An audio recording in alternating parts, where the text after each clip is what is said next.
ओशो के अनुसार प्रेम का गहरा अर्थ है और वह साधारण भावना या शारीरिक आकर्षण तक सीमित नहीं है।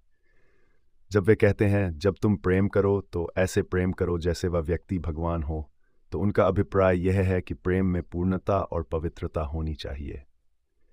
यह प्रेम किसी व्यक्ति के प्रति आंतरिक आदर, सम्मान और श्रद्धा को दर्शाता है, जो मानवीय सीमाओं से परे हो और जो हमें आध्यात्मिकता के करीब ले जाए।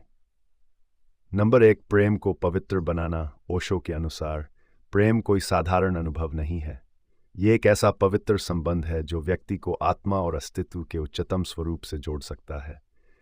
जब हम किसी से प्रेम करते हैं तो हमें यह मानना चाहिए कि वह व्यक्ति केवल एक इंसान नहीं है, बल्कि वह ईश्वर की अभिव्यक्ति है।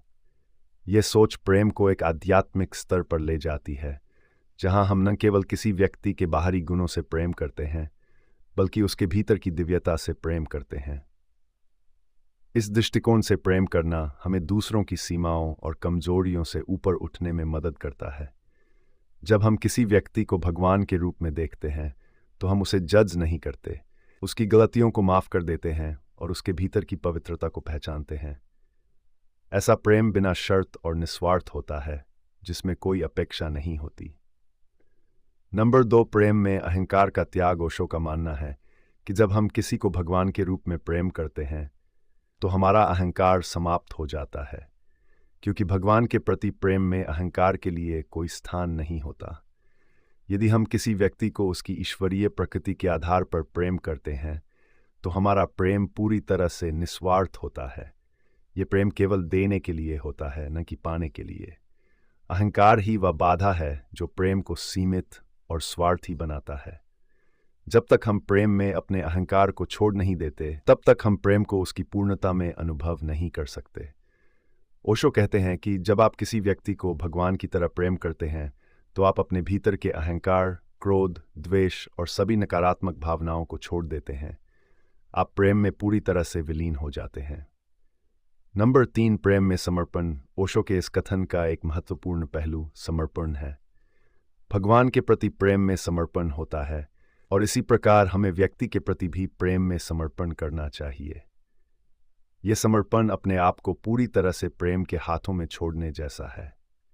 समर्पण का अर्थ यह नहीं है कि हम अपने आत्मसम्मान को त्याग दें, बल्कि यह है कि हम प्रेम में पूरी तरह से डूब जाएं, बिना किसी शर्त या अपेक्षा के।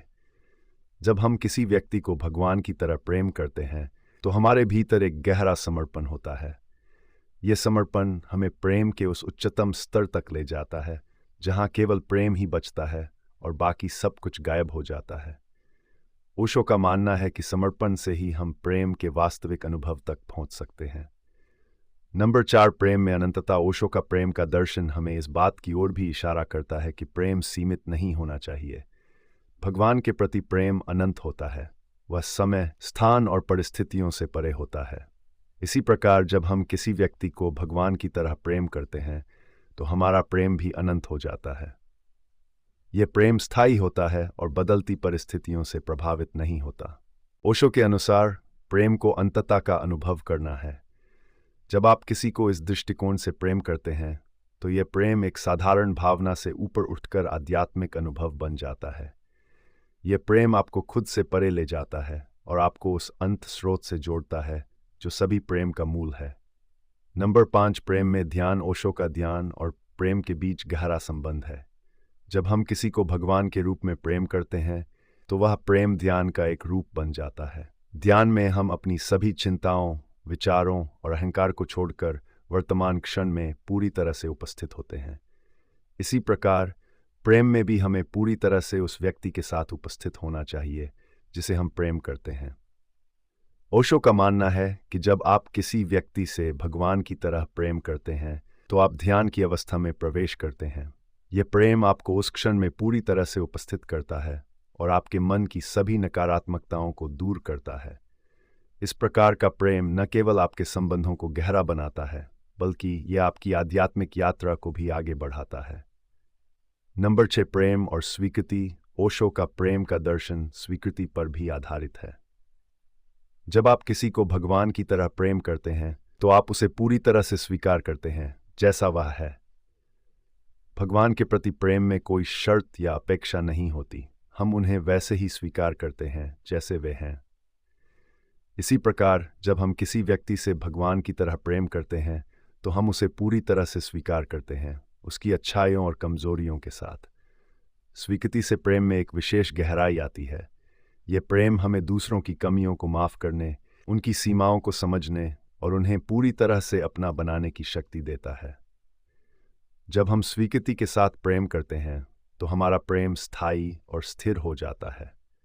नंबर 7, प्रेम और आध्यात्मिकता। ओशो के विचारों में प्रेम और आध्यात्मिकता एक ही सिक्के के दो पहलू हैं। जब आप किसी को भगवान की तरह प्रेम करते हैं तो आपका प्रेम आध्यात्मिक बन जाता है। यह प्रेम आपको केवल उस व्यक्ति के प्रति नहीं बल्कि संपूर्ण अस्तित्व के प्रति प्रेम से भर देता है। ओशो कहते हैं कि प्रेम हमें परमात्मा के करीब लाता है, क्योंकि प्रेम ही वह मार्ग है जो हमें हमारी आत्मा और अस्तित्व की गहराई तक ले जाता है। जब आप प्रेम में होते हैं तो आप अपने अहंकार, सीमाओं और द्वेष को भूल जाते हैं और उस शुद्ध पवित्र प्रेम का अनुभव करते हैं जो आपको भगवान से जोड़ता है। ओशो के अनुसार जब तुम प्रेम करो तो ऐसे प्रेम करो जैसे वह व्यक्ति भगवान हो का अर्थ है कि प्रेम को उसकी उच्चतम, पवित्रतम और पूर्णतम अवस्था में अनुभव किया जाए। यह प्रेम हमें अहंकार से परे ले जाता है, हमें ध्यान और समर्पण की स्थिति में लाता है और हमें अनंत प्रेम का अनुभव कराता है। जब हम किसी व्यक्ति को भगवान की तरह प्रेम करते हैं तो हम न केवल उस व्यक्ति से प्रेम करते हैं बल्कि पूरे अस्तित्व से प्रेम करते हैं। ये प्रेम हमें आध्यात्मिक जागरूकता की ओर ले जाता है और हमारे जीवन में गहराई और समृद्धि लाता है।